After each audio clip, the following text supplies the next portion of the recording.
Bismillahirrahmanirrahim. Assalamualaikum warahmatullahi wabarakatuh. Jumpa lagi di channel YouTube Rivanista. Masih di sudut edukasi, belajar mudah dan menyenangkan. Bagaimana kabar adik-adik hari ini? Semoga selalu dalam keadaan sehat ya. Karena dengan keadaan yang sehat kita bisa melakukan berbagai aktivitas yang kita sukai, dan dengan keadaan sehat pula kita bisa belajar bersama untuk membahas soal-soal dari buku penilaian Bu Pena untuk SD atau MI kelas 4 ya, khususnya di jilid 4B.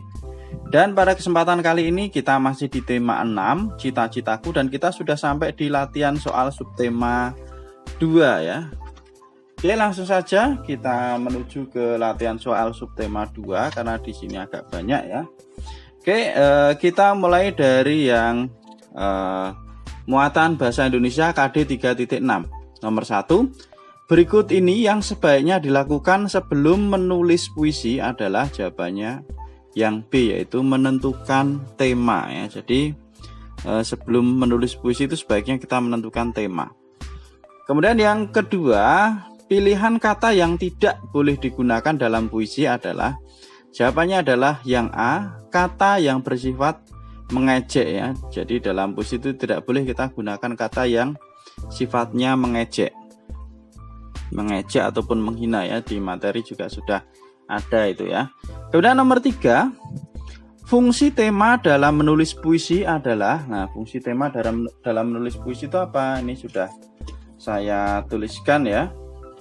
Jadi fungsi dari tema adalah membantu pengarang agar puisi tetap sesuai ruang lingkupnya ya. Jadi supaya tidak keluar dari apa yang ingin dituliskan. Kemudian selanjutnya nomor berikutnya, nomor 4, tuliskan 3 langkah dalam menentukan makna puisi pribadi. Nah, ini ada di materi ya, sebenarnya lebih dari 3, ini saya tuliskan 4 ya, saya ringkas juga. Jadi yang pertama, tentukan tema puisi. Kemudian yang kedua, temukan kata-kata yang dianggap sulit dan cari artinya. Yang ketiga, temukan makna setiap larik puisi. Dan yang keempat adalah rangkai kalimat yang berisi makna tiap larik untuk memaknai bait puisi. Ya, itu ya untuk penjelasan soal nomor 4. Kemudian kita ke soal berikutnya, nomor 5 ya. Perhatikan kutipan puisi berikut. Jiwa dan raga kau serahkan untuk mengabdi, negaramu kau junjung tinggi, dentuman bom dan tembakan peluru tak pernah surutkan langkahmu, berbaju loreng hijau kau bela negaramu. Jelaskan menggunakan bahasamu sendiri makna puisi tersebut. Oke, makna puisi tersebut adalah di sini sudah saya tuliskan untuk yang nomor 5 ya. Jadi tentang seorang tentara ya, atau prajurit ya, yang rela berkorban jiwa dan raga untuk berjuang membela negara ya. Itu untuk soal nomor 5. Kita lanjutkan ke muatan pelajaran berikutnya adalah muatan pelajaran IPA ya, KD 3.2. Berikut pernyataan yang bukan mengenai metamorfosis sempurna adalah, yang bukan mengenai metamorfosis sempurna. Jawaban yang paling tepat adalah yang D, yaitu bentuk tubuh saat menetas sama dengan ketika dewasa. Nah, ini adalah bukan metamorfosis sempurna ya. Kalau saat menetas sama saat dewasa sama, itu berarti dia adalah bukan metamorfosis sempurna. Jawabannya yang D. Oke, kita lanjutkan kembali untuk soal nomor 2. Contoh hewan yang tidak mengalami metamorfosis, yaitu jawabannya adalah yang C. Kelelawar, kucing, dan sapi ya. Jawabannya ini yang C. Kemudian kita ke soal berikutnya, nomor 3. Selain sebagai bahan sandang atau pakaian, kulit sapi juga dapat digunakan untuk, jawabannya adalah bahan kerajinan ya. Contohnya bisa digunakan untuk membuat wayang kulit, membuat beduk ya, yang di masjid atau musola itu, dan juga untuk membuat gendang atau kendang ya. Selain itu juga biasanya bisa juga digunakan sebagai makanan, yaitu ada kerupuk kulit ya.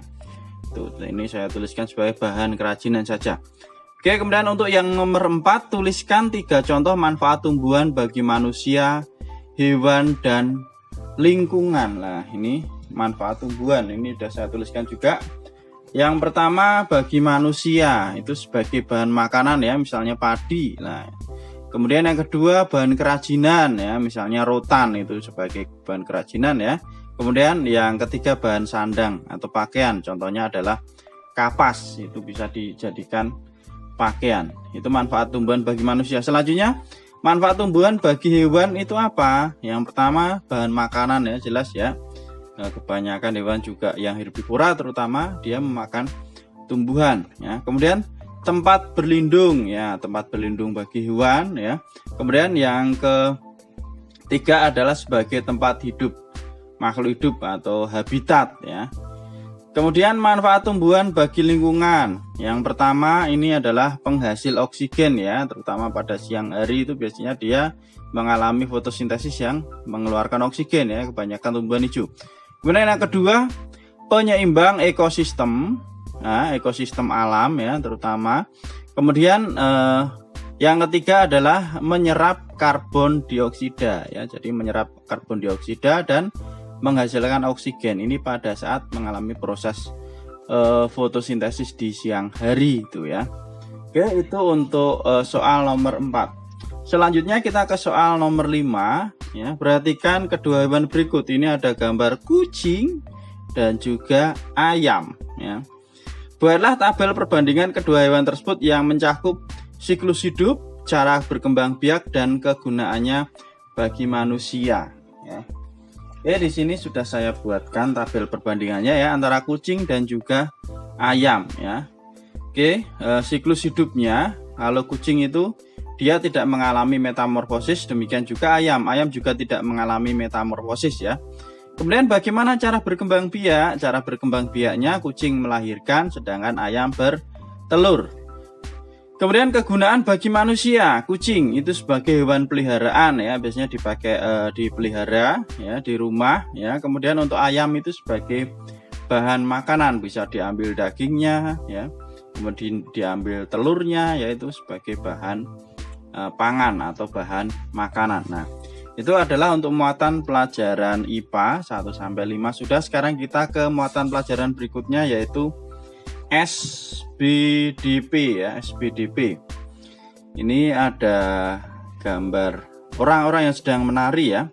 Nama tarian dan daerah asal tarian tersebut adalah, nah ini adalah tari kecak ya. Tari kecak itu berasal dari Bali ya. Itu adalah gambar orang-orang sedang menari kecak. Kemudian nomor 2, perlengkapan yang digunakan saat mempraktikkan tari kreasi kupu-kupu adalah, nah perlengkapan yang digunakan itu adalah selendang ya. Biasanya dia menggunakan selendang dan juga mahkota ya. Jadi ini yang paling tepat adalah yang D, yaitu selendang. Nomor 3, nah ini gerakan berikut merupakan bagian dari gerakan tari. Ini jawabannya adalah tari kupu-kupu yang sudah dituliskan di sini ya. Ini gambarnya. Ya menggunakan selendang tapi yang dibuat sedemikian rupa ya, menyerupai sayap ya. Ini adalah tari kupu-kupu. Kemudian nomor 4, tuliskan perlengkapan atau aksesori yang dapat digunakan untuk menarikan tari kreasi kupu-kupu. Nah, aksesori yang digunakan itu apa? Nah, di sini saya tuliskan ya. Ini di materi juga ada aksesorinya untuk tari kupu-kupu, yaitu selendang dan hiasan mahkota dengan pernak-pernik keemasan. Itu aksesoris yang digunakan pada saat menari kupu-kupu. Kemudian nomor 5 ya. Tuliskan hal-hal yang harus dilakukan untuk mempersiapkan tari kreasi kupu-kupu secara berkelompok. Nah, hal-hal yang perlu dipersiapkan itu apa aja untuk menari kreasi kupu-kupu dengan berkelompok? Lah, biasanya ada 8 orang ya, di materi di depan juga ada, termasuk gambar pola lantainya kemarin juga sudah kita bahas ya di Ayo Berlatih. Jadi untuk yang berkelompok biasanya itu terdiri dari 8 orang. Jadi buat kelompok yang terdiri 8 orang, kemudian persiapkan 8 selendang serta hiasan mahkota. Karena 8 orang maka harus dipersiapkan 8 selendang dan hiasan mahkotanya ya. Kemudian ikuti pola lantai dan petunjuk gerak tari berkelompok. Nah, pola lantainya diikuti ya. Kemudian yang terakhir adalah lakukan dengan kompak dan benar. Nah, itu untuk muatan pelajaran SBDP ya. Sudah sampai 5 juga. Sekarang kita ke muatan pelajaran IPS. Nomor 1, sumber daya alam seperti sayur dan buah banyak ditanam di daerah. Nah, biasanya sayur dan buah itu banyak ditanam di daerah dataran tinggi. Nomor 2, salah satu contoh pemanfaatan hewan adalah, nah, pemanfaatan hewan itu membantu pekerjaan manusia ya, misalnya kuda ya, sapi yaitu untuk menarik gerobak ya. Itu jawabannya adalah yang C. Kemudian nomor 3, manfaat sungai bagi masyarakat Banjarmasin adalah, ini kemarin juga sudah kita bahas, ada bacaannya ya. Banjarmasin kota 1000 sungai kalau tidak salah, itu di materi ada. Oke, jadi manfaatnya itu adalah sebagai pusat kegiatan jual beli dan perdagangan serta kegiatan transportasi ya. Di sini ada pasar apung ya di Banjarmasin itu yang sangat terkenal sekali, baik di dalam negeri bahkan sampai ke luar negeri ya. Jadi jawabannya adalah sebagai pusat kegiatan jual beli dan perdagangan serta kegiatan transportasi, itu untuk sungai di Banjarmasin. Kemudian ke soal nomor 4, tuliskan manfaat sumber daya alam minyak bumi bagi manusia. Manfaat minyak bumi bagi manusia ya. Oke, nah ini di depan juga udah ada, ini saya salin ya.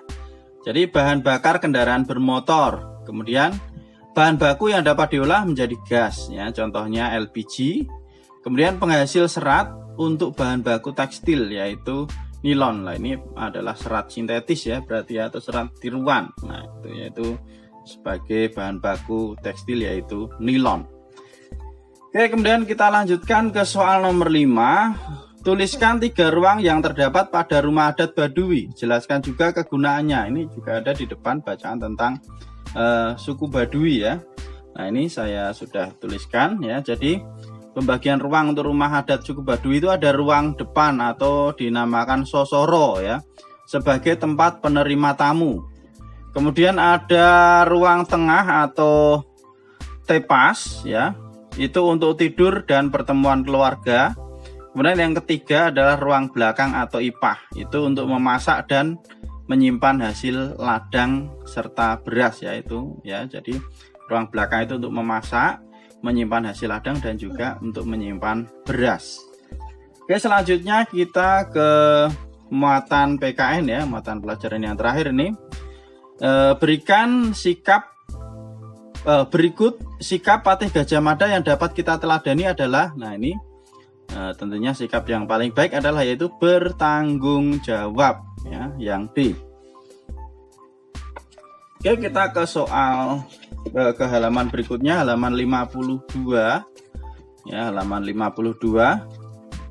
Adikmu ingin menjadi seorang penari. Salah satu sikapmu untuk mendukung adikmu dalam meraih cita-cita adalah, nah ini ya, untuk mendukung kita lihat ya. Sikap yang paling mendukung di sini berarti adalah mengantar adik ke tempat les menari, yang C.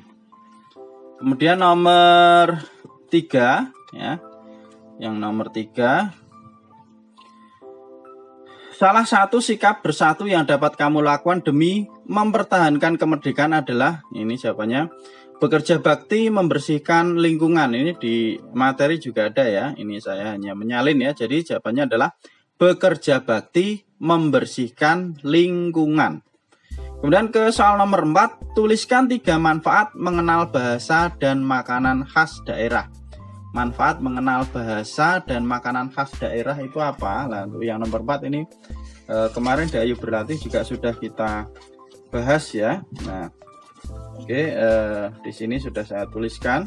Nah, jadi, nah, dapat berkomunikasi dengan keluarga besar menggunakan bahasa daerah. Kemudian yang B, dapat menikmati makanan-makanan lezat asli Indonesia. Kemudian yang C, dapat mempromosikan kelezatan makanan daerah lain kepada orang lain karena sudah merasakan. Dan yang D adalah lebih menghargai keragaman di sekitar kita. Ya, itu untuk jawaban soal nomor 4. Kemudian soal yang terakhir, mengapa persatuan dan kesatuan sangat penting diwujudkan dalam keragaman yang ada di sekitar kita? Jadi kenapa kita harus mewujudkan persatuan dan kesatuan dalam keragaman? Oke, jawabannya adalah Ini ya. Jadi agar tercipta kerukunan, kedamaian dan keharmonisan dalam keberagaman ya, supaya tercipta kerukunan, kedamaian dan keharmonisan dalam keberagaman ya.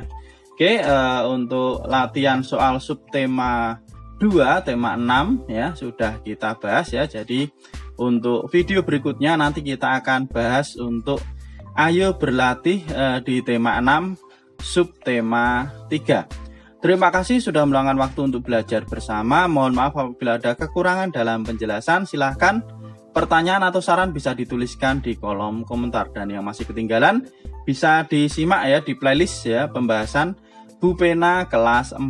Di situ sudah kita bahas baik soal ayo berlatih maupun soal latihan subtema dan juga soal penilaian akhir semester ya. Bisa dicek di sana. Sekali lagi terima kasih dan mohon maaf apabila ada kekurangan. Saya akhiri. Assalamualaikum warahmatullahi wabarakatuh.